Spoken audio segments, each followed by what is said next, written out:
Assalamu alaikum wa rahmatullahi wa barakatuh. Amani ya Mungu na rehema zake na baraka ziwe kwa kila Muislamu aliyepata bahati na neema ya afya ya kufunga mwezi mtukufu wa Ramadhani. Salamu zimwendee Mtume wetu Muhammad sallallahu alaihi wasallam na masahaba zake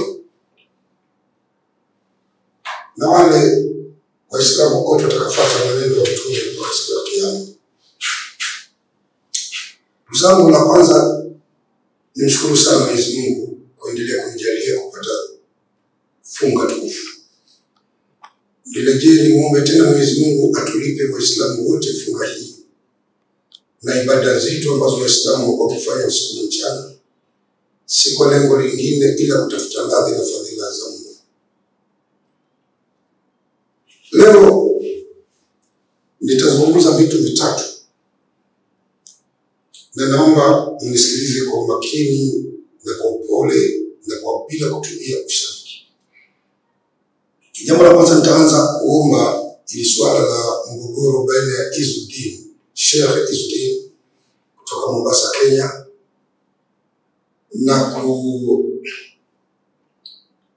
na kuangalia suala la ofisi ya Mufti Zanzibar.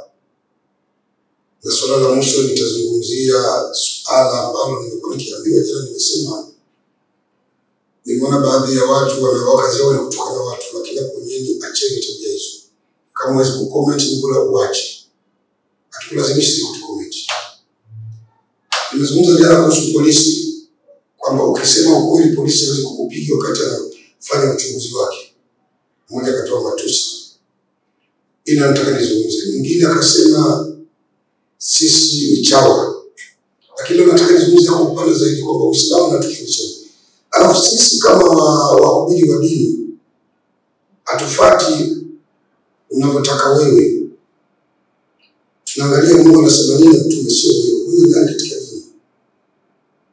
Si kuheshimu watu na viongozi wa kijeshi kuheshimu. Sasa mimi niwaombe sana mnisikilize. Jana baada ya kujibu ofisi ya Mufti kuhusu mgogoro wa Sheikh Izzuddin, leo Sheikh Izzuddin amejibu, anasema yuko tayari hata kabla ya siku 7 yuko tayari kuleta ushahidi.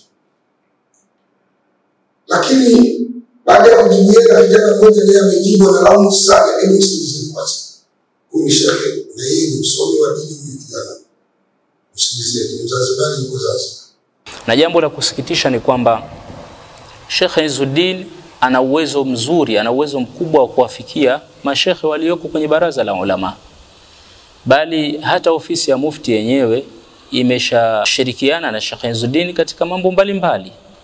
Wameshampa mwaliko katika mambo mbalimbali, katika kongamano la viongozi ameshawahi kuhudhuria, kapewa mwaliko na hao viongozi wetu wa dini wa ofisi ya Mufti. Katika baraza la Idi, baraza la Maulidi, katika hafla nyingi, katika shughuli nyingi ameshawahi kualikwa na kupewa heshima kubwa.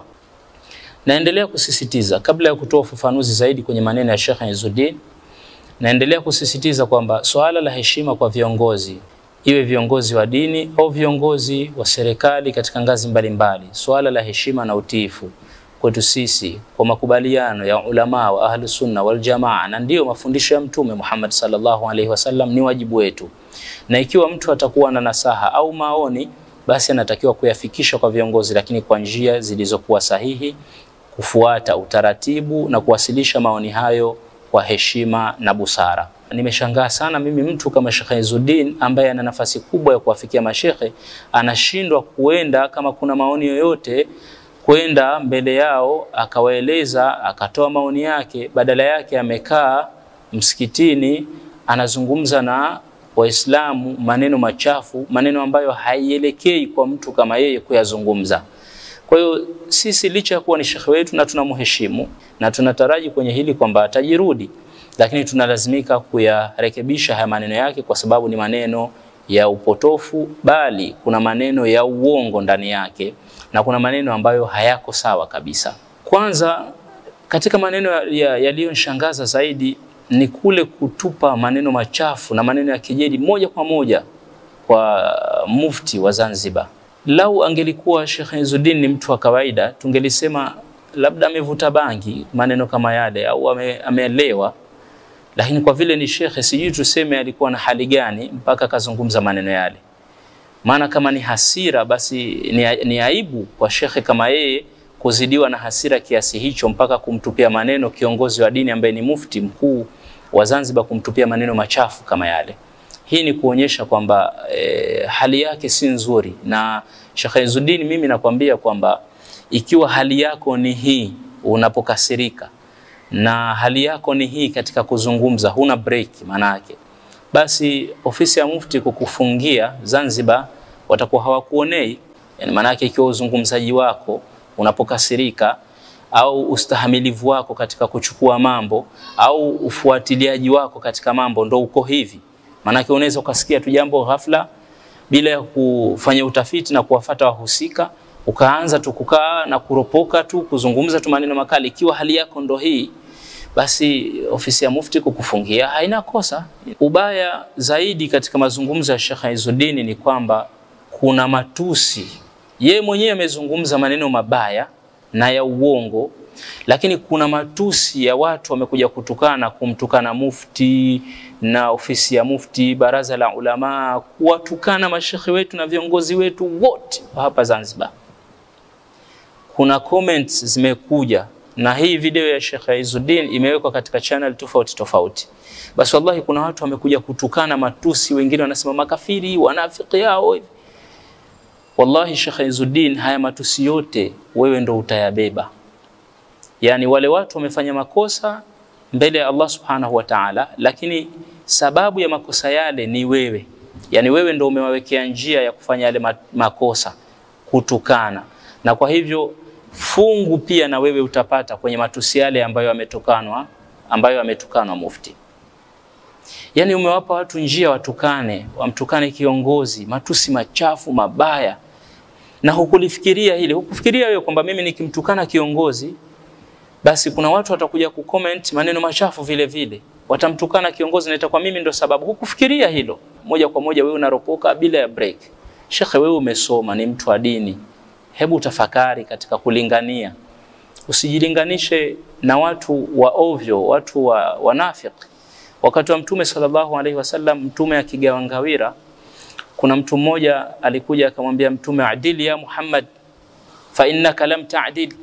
Fanya uadilifu ya Muhammad, unagawa kwa upendeleo, una uadilifu wewe. Mtume Muhammad sallallahu alaihi wasallam akashangaa, akamwambia wailak wa man ya'dilu ba'di idh. Nafikiri mmemsikiliza.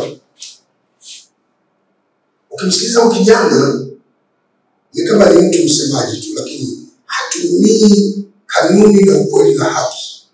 Inaonekana yeye kabeba mshasijui na sipendi kujeshi na tuwezi kufahamu. Lakini mimi ninasikia sana kijana hata yeye ana makosa. Anamkosoa Sheikh Izzuddin kwa kutoa matamshi yale hadharani.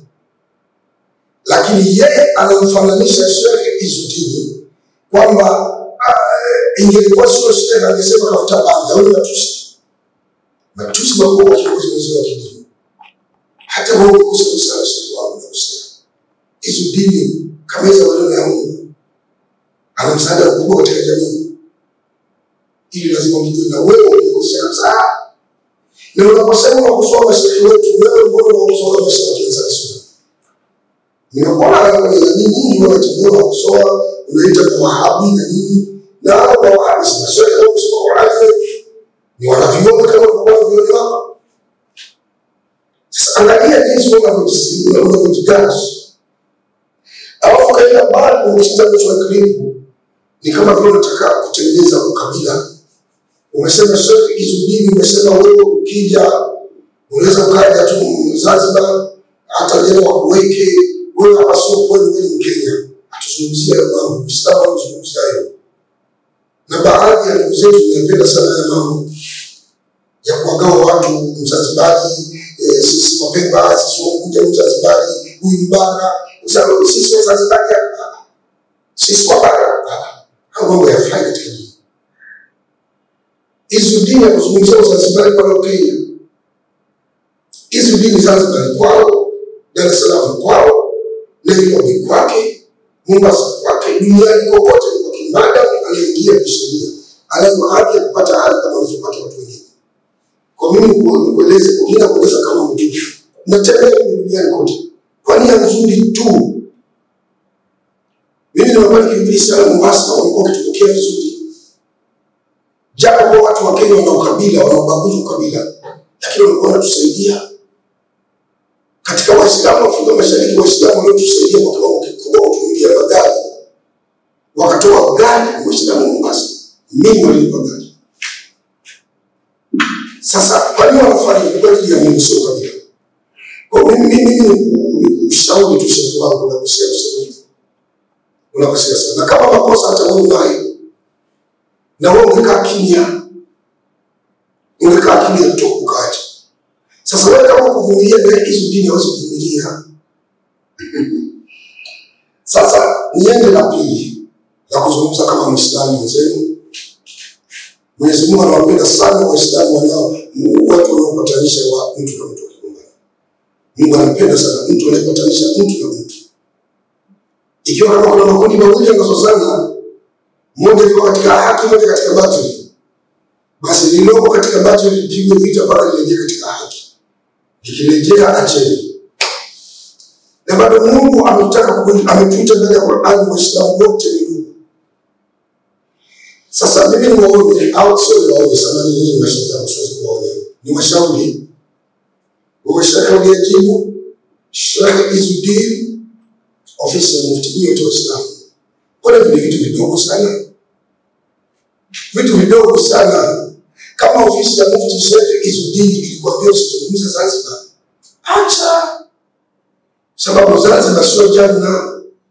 Hawajakuzuia wewe kuingia peponi. Acha. Ardhi ya Mungu ni kubwa, popote utafanya kazi ya Mungu. Mombasa msikiti huwezi kuimaliza ni nyingi kama Zanzibar. Ukienda Nairobi, ukija Dar es Salaam utaongea. Sehemu yoyote, kwani lazima kuongea Zanzibar shari wangu? Acha, mimi nakushauri. La pili, acha tumalize mgogoro. Mnawapa faida wasiokuwa Waislamu wanatuona sisi ni watu wenye matatizo makubwa sana. Sheikh Izudin nakuomba wewe ni sheikh wangu. Ni kijana anayesoma dini. Ni msomi mzuri wa dini. Mimi nakuheshimu sana kama sheikh. Hebu acha. Ofisi ya mufti imebeba wanavyuoni na nyinyi acheni kujibu Izudin. Nyinyi mmebeba package ya Waislamu na Waislamu. Zanzibar ni nchi inayoheshimika kwa nembo ya dini. Unapotaja Afrika Mashariki, Zanzibar, Mombasa na Lamu na Tanga, umetaja konga za dini. Sasa mimi ningewashauri mashaikh zangu, ofisi ya mufti acheni kuendelea kujibizana. Huu ni mwezi wa Ramadhani, 10 la mwisho. Tumuombe Mungu atusamehe madhambi. Lakini swala la kuzuia watu wasizungumze ni swala liko wazi. Ofisi ya mufti inazuia watu, sio siri. Kwa hiyo hizo dini hakufanya kosa. Naomba tu watu walielewe, lakini mimi ningewaombeni sana, hebu tuliache tuseme hivi ni vitu vidogo tu sana. Vitu vidogo mno, yani mno. Alafu sheikh wa kwanza amesema una nidhamu, Uislamu ni adabu, umemwambia mufti, lakini hakumtukana mufti. Yeye amemwambia mufti wanakuvurugia watu walioweka hapo. Hakumtukana mufti Sheikh Izudin. Na hawezi kumvunjia heshima mufti. Jambo la pili, nieleze ofisi ya mufti Zanzibar. Ofisi ya mufti ni taasisi ya serikali ya mapinduzi ya Zanzibar. Mufti wa Zanzibar anateuliwa na rais wa serikali ya mapinduzi ya Zanzibar. Na kusudia kuitengeneza ile ofisi kwa sababu Zanzibar ndio inateuliwa na serikali, kwa sababu Zanzibar ni nchi yenye Waislamu wengi kwa 90% na kitu. Kwa hiyo ile ofisi ya mufti imepewa mamlaka ya kubeba masuala yote ya Waislamu Zanzibar. Na serikali ya mapinduzi inaheshimu sana ofisi. Inamheshimu sana mufti na viongozi wote wanavyoondolewa katika ile ofisi. Toka wakati wa marehemu Sheikh Abdul Karim. Ofisi zile za dini zipo, kulikuwa zamani na mahakama ya kadhi. Ofisi ya mufti ilikuwa kuna ofisi ya mufti, nakumbuka ameanzisha Abedi Amani Karume kama sikosei, na mufti wa kwanza ni Sheikh Eref kama sikosei, mtanikumbusha kama nimekosea basi nisamehe.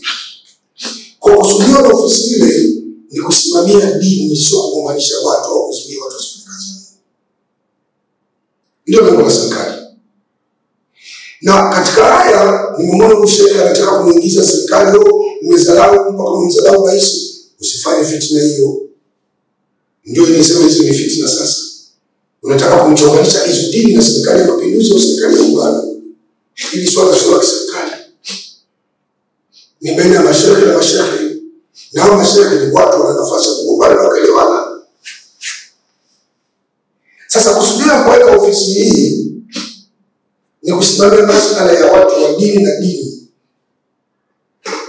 kuwafanyia watu uadilifu na haki. Ndio maana serikali ikaibariki hii ofisi na watumishi wake ikawa inakubali kuwalipa mishahara na magari na mambo mazuri. Na bahati nzuri rais wa mapinduzi na rais wa muungano wanaiheshimu sana sana ofisi ya Mufti Zanzibar, na ina bajeti mpaka serikali. Na hata mimi binafsi naiheshimu sana na namheshimu sana Mufti wa Zanzibar. Kwanza, Mufti wa Zanzibar ni mtu mzima sana. Umri wake tu unatosha kuheshimiwa. Acha juu baada ya taasisi kwa Mufti. Umri wake unatosha kuheshimiwa. Sababu Uislamu ni dini ya nidhamu. Na ndio maana hata Sheikh Izudini kumwangalia hakuzungumza kwa kumfesi Mufti. Hapana. Kasema watu wako baraza lako. Na baraza lile la ulama lazima tujiheshimu.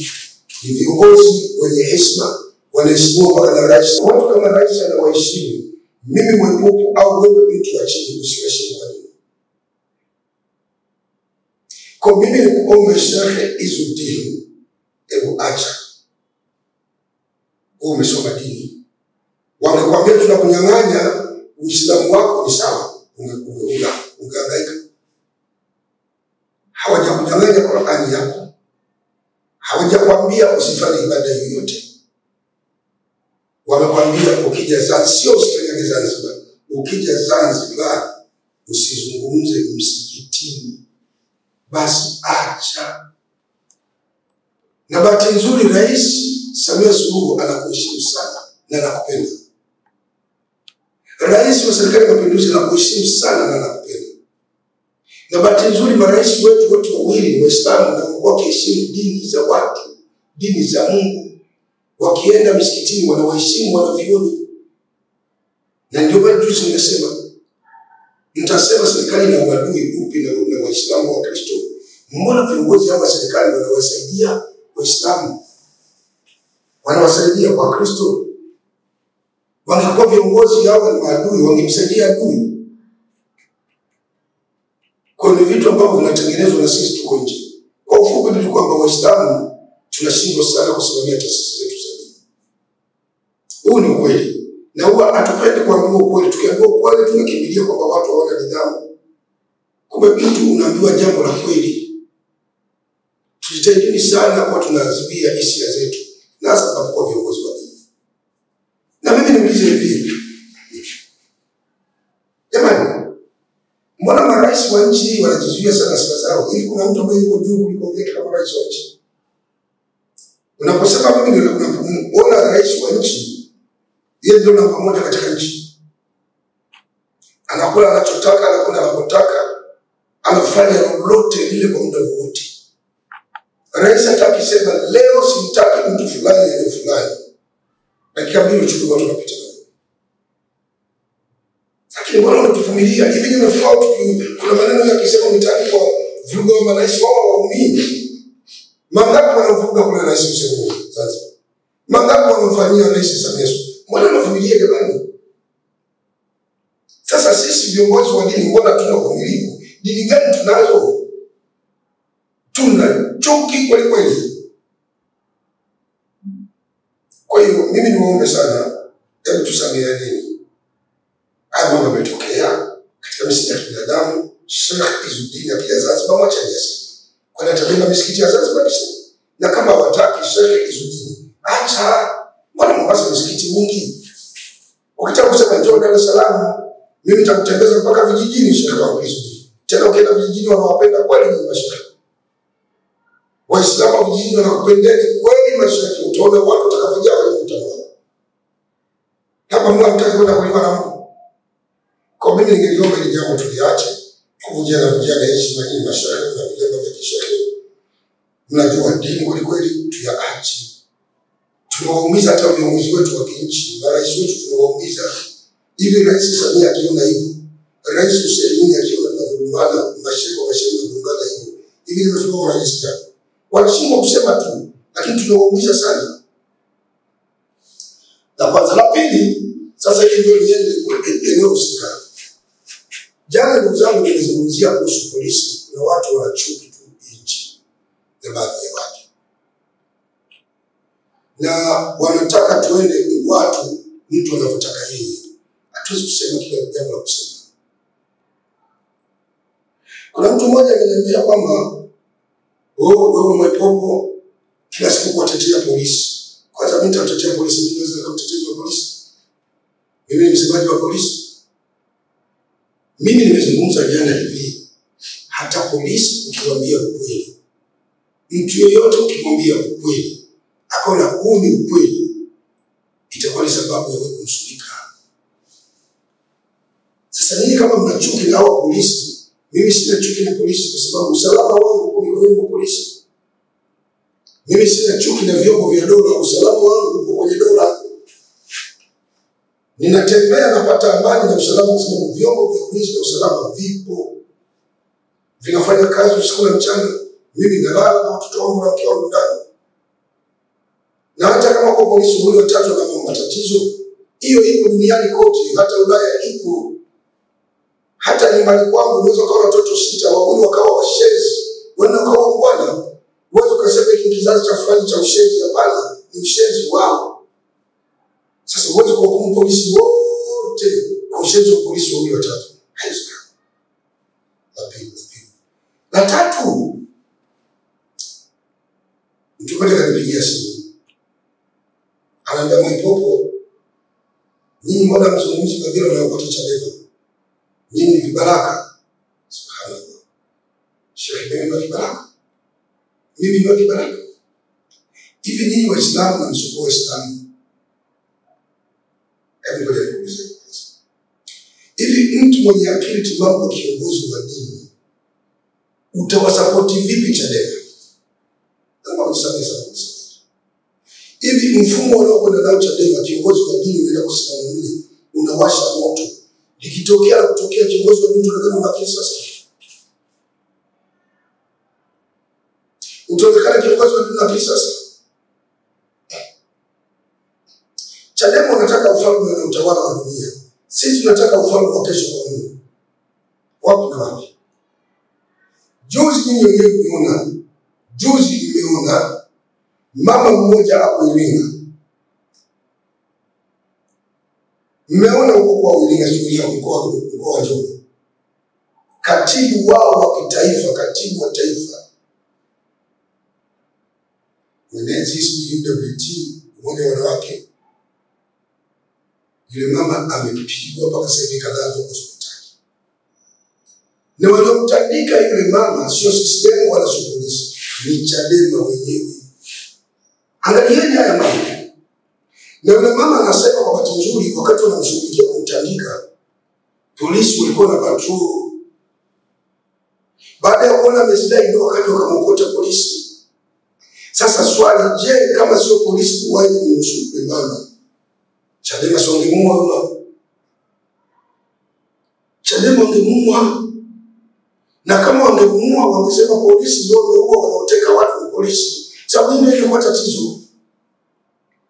Kama wangemuua huyu mama, Chadema wangesema polisi ndio wameua. Nafikiri inaeleweka. Sasa kuna sababu kubwa ya msingi na vyombo vya ulinzi na usalama, kwa sababu kuwa wanachadema kwa wanasisi na kafu sio kosa. Tunazungumzia matukio yanayofanywa. Kama mwanachadema tena kiongozi wa kitaifa anafanywa vile na mlinzi wa makamu mwenyekiti, naibu mwenyekiti. Sababu anasemekana ni mlinzi wa Heche, John Heche. Ndiye aliyefanya kazi ile. Jamani kweli? Sasa kama mlinzi wa makamu mwenyekiti na kamtandika na mwenyekiti yupo, ameshindwa mwenyekiti kutenda haki na usawa, leo na kesho hao watu wakawa viongozi wa juu, watatusalimisha kweli ndugu zangu? Sio watatushughulikia vizuri tu. Tena watatushughulikia vizuri mno. Nataka Watanzania na Waislamu na msoko Waislamu muelewe haya mambo. Tukisema kina Mapopo mnachukia. Chadema inamshambulia kiongozi mwenzao wa ngazi za juu. Hivi raia wa kawaida atasalimia ndani ya Chadema? Kwa mimi nilikuwa naomba inawezekana. Sasa mimi nataka niyakinishe kabisa. Hata watu wanaochukuliwa mtaani tunasema watu wanatekwa, wanawasingizia polisi. Inaonekana kazi ya utekaji inafanywa na Chadema ili kuwachonganisha Watanzania na serikali. Ili mimi naanza kuingia wasiwasi. Kwa sababu gani? Haiwezekani huyu mama ambaye kiongozi wenu, kiongozi wa ngazi za juu, anaingia kwenye baraza kubwa la Chadema, anavuliwa mbele ya mwenyekiti, na mwenyekiti unao uwezo wa kukemea kusema acha. Sasa utasema hicho ni chama kweli? Na ni mwanamke. Hata kama kulikuwa na matatizo, ilipaswa aonyeshe makamu mwenyekiti kudhibiti hisia zao. Alafu ndio narudia hivi. Mbona rais mmembomoa kila siku kwenye majukwaa ya Chadema? Mbona Samia katulia? Mmembomoa Wasira, mmembomoa rais, mmembomoa serikali yote, na rais ana vyombo vya hatari. Vikiamua kukamata kuminya mmoja mmoja vinaweza. Na nataka nikuelezeni hakuna serikali dhaifu kwa watu wake. Lakini serikali inavumilia, inasema ni siasa. Wanavumilia. Halafu jambo lingine, hivi mimi kiongozi wa dini kweli, ninajitambua uniambie nikasupport niwe nyuma tena ya mtu kama Willy Brodstar. Hapa ndipo nawatilia watu wa Chadema mashaka sana. Na nakonyeni vijana wa Tanzania. Na haya ninasema hapa ni mwezi wa Ramadhani 10 la mwisho, na hapa kwa kiapo kikubwa wallahi nikiwa nashika fimbo hii. Vijana mtakuja kunikumbuka leo kwa mimi. Mnaosapoti Chadema. Mtakuja kuingia kwenye matatizo makubwa ambayo mtakuja kujuta na majuto mengi. Haingii akilini Willy Brodstar silaha. Kwanza alikuwa padri, akaacha upadri akaingia CCM. Alipokosa cheo CCM akaenda Chadema. Amekaa Chadema akarudi CCM. Akapewa ubalozi. Amekuwa balozi kwa muda wake ulivyokwisha. Na inasemekana uwezo wake wa kuongoza ni mdogo sana, mdogo mno. Amerudi nchini akapewa heshima kama balozi. Silaha huyu tena amerudi Chadema. Wakati anakwenda CCM, kama mnakumbuka, alipewa hoteli kulala pale Serena hoteli. Pale Serena hoteli alikuwa anaenda alipewa na CCM. Na akasema kwamba kuisupport Chadema ni sana kuchukua haja kubwa chooni, self container room, kuweka sebuleni. Na aliporudi watu walimuuliza, angalieni kwenye mitandao ya kijamii, mzee, je, utarudi tena kwenye siasa? Akasema sirudi tena kwenye siasa. Mimi siasa basi. Sasa jamani, mtu ana namna hiyo ni ndimi 4. Unishawishi mimi Mwaipopo naye amini kitabu cha Mungu na Shura. Nikamsupport. Alafu kisha support leo na kesho tena anarudi CCM. Nyinyi watu wa Chadema basi kuja tena akili. Msifanye watu wana akili. Kulikuwa na mbunge mmoja hapo Kinondoni, mnakumbuka? Na yule Watemeke wakati ukao wameshinda, watu wametaka kufa. Waliposhinda wamekwenda bungeni wakarudi wakasema tunaunga mkono juhudi ndani ya CCM wakarudi sio. Sasa nyinyi mtafanya ni watu wajinga tu. Mnawatengenezea maarifa watu. Sasa mimi mwenye akili mtanisamehe sana. Ndio maana mambo ya siasa au mambo ya kujadili Chadema hata hivi leo nimejadili na kuitaja kwa jina kwa sababu wengi wamenipigia simu. Mimi sitaki kuunga mkono Chadema kwa sababu naona ni chama ambacho hakina ukweli na watu wake si wa kweli. Hivi kwa akili ya kawaida kweli ningetembea sigara na mshika mkono sigara kweli? Mzee ambaye kwanza anapepesuka na amekuwa jela juzi. Ametoka hivi tu. Hamjui tokaje. Hivi jamjiulizi watu wa Chadema mjiulizi. Jiulizeni silaha tokaje jela. Mtu ulikuwa na kesi utachoje tu hivi bila kosa. Jiulizeni. Alafu anatoka na rudi Chadema. Jiulizeni tu. Kwa mimi siwezi kusupport mtu kama huyo. Siwezi. Unakataa. Mimi nauza nafsi yangu? Siwezi. Na utahadharisheni sana vijana. Swala la mwisho. Na vyombo husika. Na taasisi husika. Na vyombo vya ulinzi na usalama. Na vyombo sana. Umoja wa wanawake. Haki za binadamu. Na kuombeni sana hawa wote waliokuwepo katika kikao cha kupelekea kumdhibiti huyu mama, kumtandika namna hii mpaka mama kupoteza fahamu zake. Ningeomba wote wachukuliwe hatua kali za kisheria.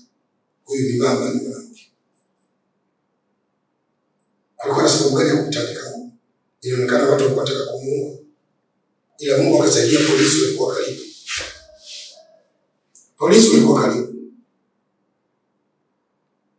Kwa mtu ananiambia mimi na support serikali, mimi naheshimu serikali. Kwa sababu hakuna dini inayotaka watu wazalao serikali, dini zote. Ukimwona mtu anajiita mtu wa dini na anazalao serikali, huyo sio mtu wa dini na dini haijui. Mamlaka yote yanatoka kwa Mungu. Mungu mpa mtakaye, mwenyewe mtakaye. Kwa mimi kuisupport serikali na kumheshimu rais wa muungano na rais wa mapinduzi Zanzibar ni haki yangu ya kimsingi. Siwezi kuzalaa kwa vitu. Na mimi nikuelezeni,